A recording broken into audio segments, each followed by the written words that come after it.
오늘도 복된 하루가 되시기를 바랍니다. 예수님은 마지막으로 예루살렘에 입성하신 지 일주일 만에 십자가에 처형되셨습니다. 그 일주일 동안 우리의 구원을 위한 예수님의 여정에 중요한 사건들이 일어났습니다. 예수님의 제자들은 이 일들을 전하면서 예루살렘에서 일어난 일들이 그가 제물로 드려지는 과정인 것처럼 묘사를 했습니다. 예수께서 예루살렘 입성 후 대제사장과 백성의 장로들이 예수를 곤란하게 만들려고 질문을 쏟아부었습니다. 무슨 권위로 이런 일을 하냐? 누가 이 권위를 주었냐? 라고 물었을 때 예수님은 세례요한의 권위는 어디서 난 것이냐? 라고 반문하셨습니다.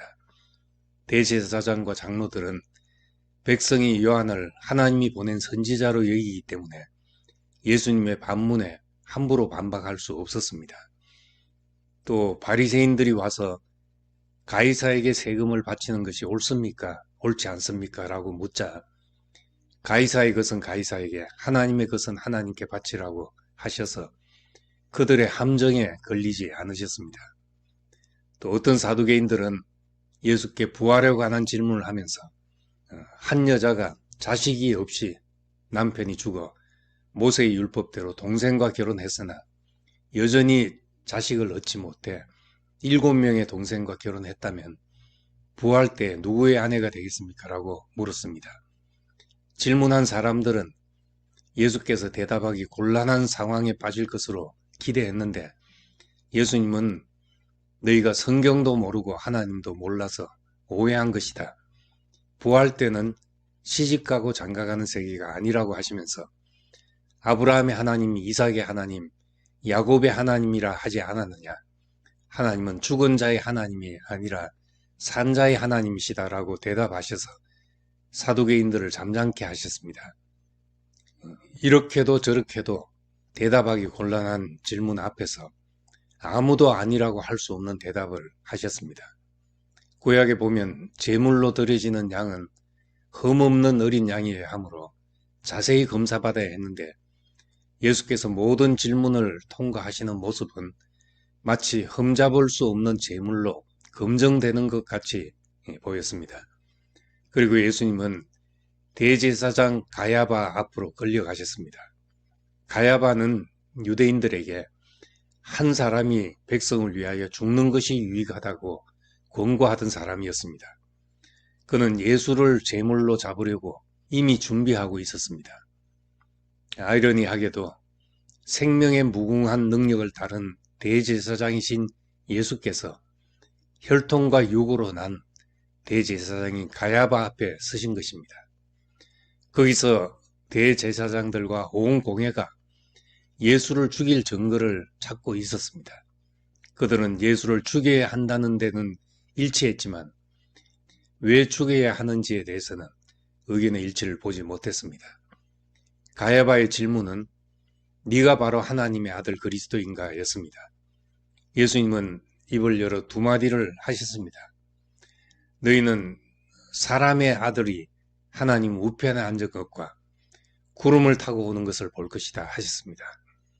가야바는 예수의 이 말을 하나님을 모독한 죄로 단정함으로써 신성모독이라는 제목을 찾았습니다.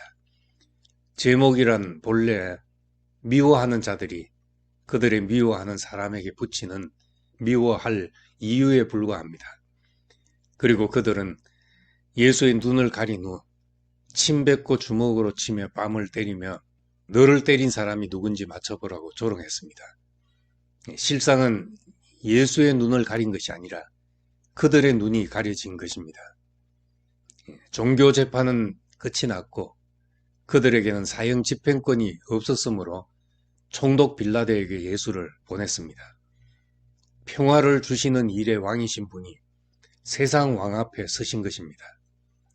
빌라도 앞에서는 다른 제목이 필요했습니다. 빌라도 앞에서 예수를 고소하는 사람들은 백성에게 소란을 일으키고 로마 황제에게 세금을 못 바치게 했으며 자칭 그리스도여 왕이라 한다는 제목을 붙였습니다. 로마는 식민지 반란을 경계하고 있었기 때문입니다. 가야바의 질문은 네가 하나님의 아들이냐 하는 종교적 질문이었지만 빌라도의 질문은 네가 유대인의 왕이냐 하는 정치적인 문제였습니다.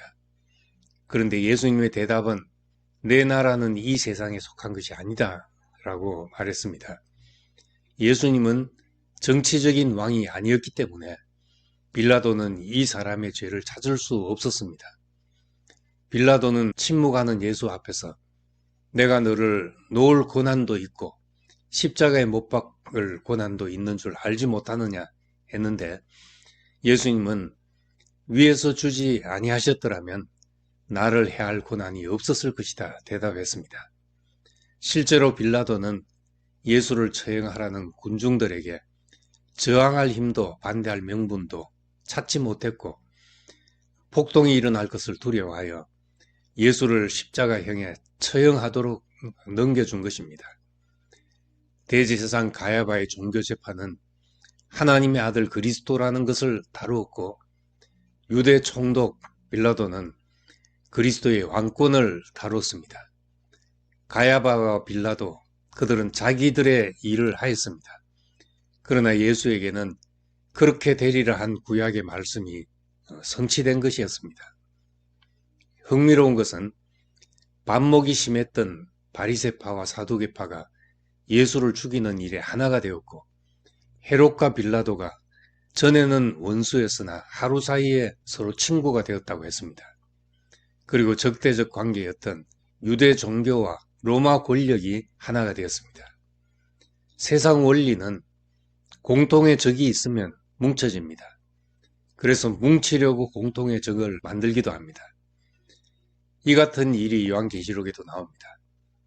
요한계시록 13장에는 바다에서 나오는 뿔이 열 달린 짐승이 있고 17장에는 큰 물 위에 앉은 음녀가 나오는데 음녀가 그 짐승을 타고 하나님을 모독한다는 말이 나옵니다. 이것은 그리스도를 대적하는 일에 종교와 세상이 하나가 되는 상태를 말하는 것입니다. 우리는 복음서의 마지막 정언에서 예수를 죽이는 일에 모든 세력이 합세하였음을 봅니다. 대제사장 앞에서 희생제물이 되셨고 빌라도 앞에서 반란을 일으킬 자로 정죄되었습니다. 이사야 선지자가 말씀한 대로 그는 곤욕과 신문을 당하고 끌려갔으나 그 세대 중에 누가 생각하기를 그가 살아있는 자들의 땅에서 끊어지면 마땅히 형벌받을 내 백성의 허물 때문이다. 이렇게 생각한 자가 있겠느냐라고 한 것과 같습니다. 모든 사람이 버린 예수가 가신 길이 제자들의 눈에는 에덴의 불칼로 둘러싸인 생명나무를 찾아가는 길이 되었고 성소의 휘장을 찢고 지성소로 들어가는 길이 되었습니다. 하나님은 우리를 그리로 인도하시기 위해서 예수께서 가신 길을 따라가게 하신 것입니다.